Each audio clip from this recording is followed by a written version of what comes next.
Hello and welcome back to a brand new episode of Sam Talks Nerdy. Hope you're happy, doing well, dominating life, crushing it. After what feels like a very long time, Invincible Season 2 has wrapped up.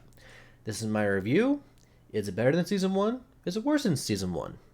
Let's get into it. Same deal as always. Positives, neutrals, negatives. Let's go. My positives. Well, for one, the voice performances just... Everyone brought their A game this season, but... What that... Sorry, my country... I don't know why that popped up. Sorry, but my country accent just popped up there for a second, but the voice performances just...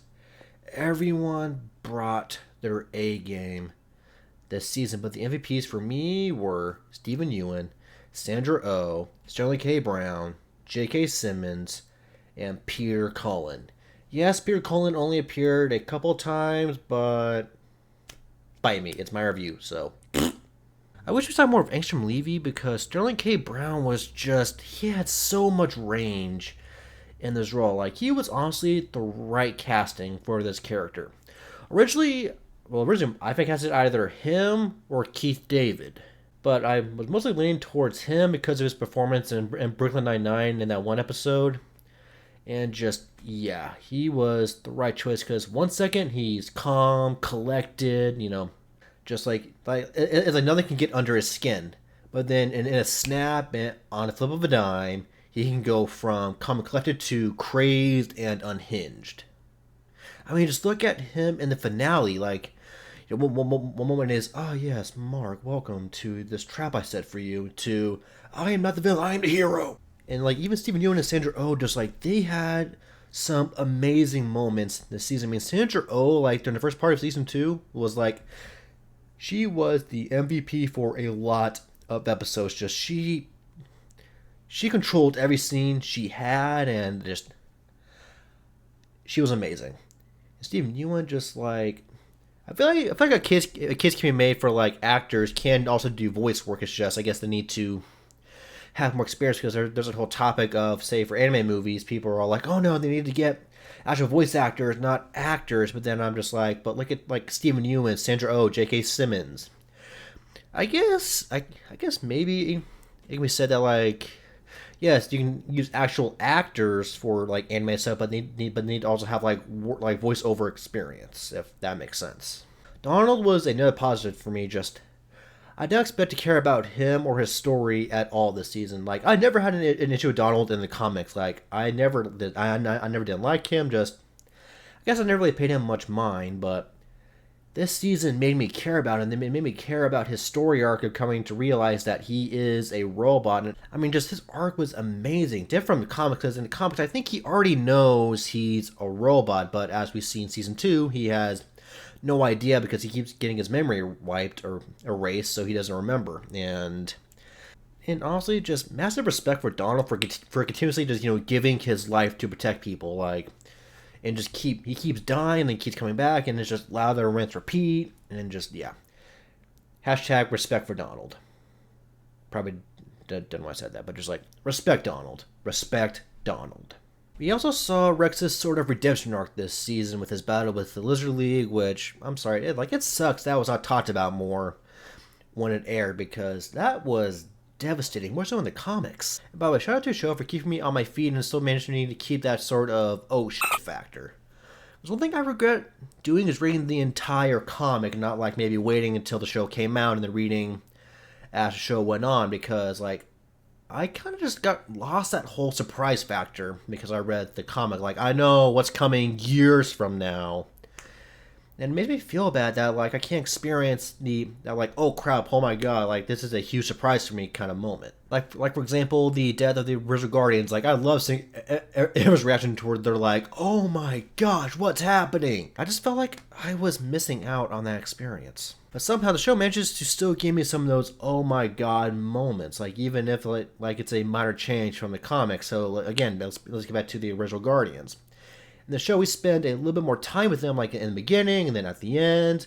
But in the comics, literally just they each get a page or so, setting them up, and then they go to that meeting, and then bang, bang, boom, they died. But in the show, we got to care about them just a little bit more, spend just a little bit more time with them to where it made their deaths hit a little bit harder. And also Shrieking Ray, like in the comics, Shrieking Ray dies. Like, well, in the comics, Shrieking Ray's a male, not a female, but in the comics, he dies. Like, he gets eaten, that's it. But in the show, like, yeah, it looks like she gets eaten, but she's still alive, and she just, like, breaks her entire body trying to get out of, what's his name, Komodo?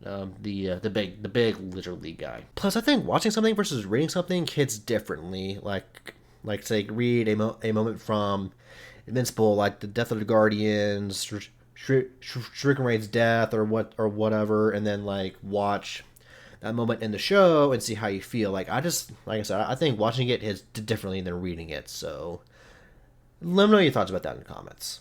We also got a pretty good taste as to what the Viltrumites are going to bring to the table when they become more prevalent in the series.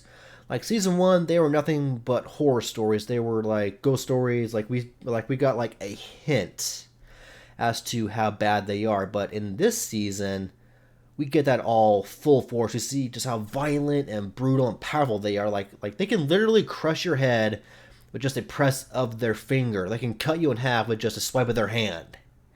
Like they are that powerful. But just wait until season 3 when we meet Conquest and Thrag. Like, people are not going to be ready for when Conquest shows up because, yeah, that fight, if you thought Anissa was bad, Conquest is a completely different level. I also enjoy the bit where she calls out all the animation cost-cutting methods of, like, you know, showing the character talking without seeing their head, or having, like, another character be the focus, and all the, like, distance shots. And as I talk about these methods, they're showing them on screen, and that, like, that kind of broke me because after that whole sequence, I was like watching that episode, and I'm like, oh, there it is, oh, there it is, oh, there it is, oh, there's no one, oh, there's no one. Just, yeah, but it was still pretty funny. Also, Agent Spider. I also enjoyed him. Like, yeah, I know a lot of us, myself included, wanted to see Spider-Man appear, but, you know, of course, the whole rights thing. But I think this worked pretty well. Plus, he could easily be made canon to the Spider-Verse. I mean, like I said, for all we know, he could have been in Across Spider-Verse during that whole chase sequence, just buried in all the other spiders. I mean, like, literally, think about all, like, those nondescript random variants that are there. They're like, he could easily have been one of those. Plus, honestly, I really hope they do something with Agent Spider with either, like, a skin and Spider-Man 2, Spider-Man 3, another game, you know, it's like a mini-series, or have him appear in a later season. Just like, I also wouldn't mind seeing more of Agent Spider. That's just me. And also because Josh Keaton. My neutrals. And honestly, Amber.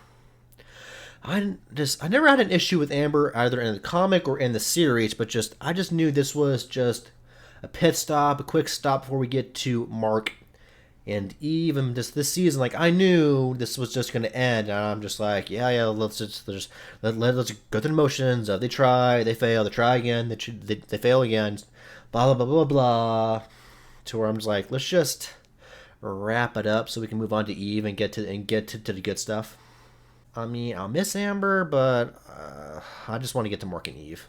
My negatives, and honestly, the marketing, it could have been better, especially towards the second half of season 2. I mean, what's with the hiatus anyway? Were they afraid they like overshadow Hazbin Hotel? The show should have been over in plain time for Hazbin Hotel to get plenty of hype. Or was it the strikes, or were they just like, hey, let's pause so people can, you know, wait in anguish and want more? Like, just, I think the break did kill the hype because they didn't really even advertise the return. Like, just people moved on, you know, went on to other shows, like, you know, life continued on, and then just, they're like, oh, hey, by the way, you know, see, part 2's here, so go watch it. When they hardly even advertised it. They posted a trailer on YouTube, which they didn't even, like, announce or reveal, just like, you know, I'm always on YouTube, and I'm like, oh, there's part 2. Interesting. And of course, they only did stuff on Twitter, and yeah, they did not do part 2 of season 2 any justice. Because, like, there's plenty of them to talk about with the Lizard League and the death of Duplicate, Risk getting shot in the head. I think probably the only key talking points were people sipping over Anissa and Agent Spider, and maybe the Fortnite Easter egg, but that's about it. Like, they did not do a good job like getting people hyped for part two. And as I said earlier, not enough Angstrom Levy. We had him in the first episode, and then like maybe a few post credit scenes, and then the finale. Like, him compared to Omni-Man's presence in season one, yeah, not really the same. Like, he had less of a presence this season. I want to say I forgot he was there because I know he was coming back because I read the comics, but I think for those who didn't read, they might have even forgotten like he was around. So how would I rank season 2 to season 1? Well, season 1 was an absolute 10 out of 10, peak superhero television. I think we can all agree on that. But when it comes to season 2, that's challenging because I did a post on Instagram saying like, hey, you know, we're in the presence of 2 peak superhero TV shows with Invincible and X-Men 97. I have people leave comments of like, I don't care about Invincible season 2, which honestly broke my heart because, you know, I love Invincible. It's like my favorite comic of all time. But then again, I sat down, you know, like I kind of watched people around me, you know, watching videos on YouTube, like talk about the whole break, and yeah, while the season was awesome, it did have some shortcomings with the hiatus, not enough Angstrom Levy because he was the main villain, but yet they didn't really use him. But the thing about it was just kind of a whole mess with a lot of stories because in the first episode we have Angstrom Levy. And then in the second episode, we have some side missions of Darkwing 2, Atlantis. And then after that, we had the whole thing with Thraxa and Omni-Man. And then after that, we had the Sequus, the Lizard League. And then we got... And then Nessa showed up. And then we got Angstrom Levy at the end to... Yeah, like a lot happened this season, which also kind of backs my whole thing about... We don't need a live-action movie because it's just a lot happens. Like, okay, the first movie can adapt the whole Omni-Man arc or story, but then after that, like, the second movie, it's just going to be a complete clusterfudge of all these different story arcs and just, yeah. Just, by the way, I am not for a live-action movie. We don't need it. We have the show. It's perfect the way it is. But anyway, sorry, that whole side tangent over. If I had to give it a ranking, I'd have to say a 9 out of 10. I mean, yeah, not perfect compared to season 1, but still a pretty fun watch, even with all of these sort of different stories going on at once. And that'll be it for this episode of Sam Talks Nerdy. Thank you for watching or listening if you're listening via my podcast. If you're listening via my podcast, make sure to follow me on Spotify, and I still don't know what other platforms I'm on anymore. I guess Apple Podcasts. I'm going to look into that.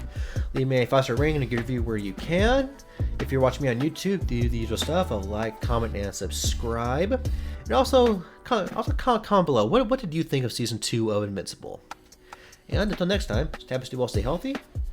Don't get into a fight with a Viltrumite, and if you do, run. Actually, just be prepared to get rocked. And I will see you or talk to you next time. Peace out.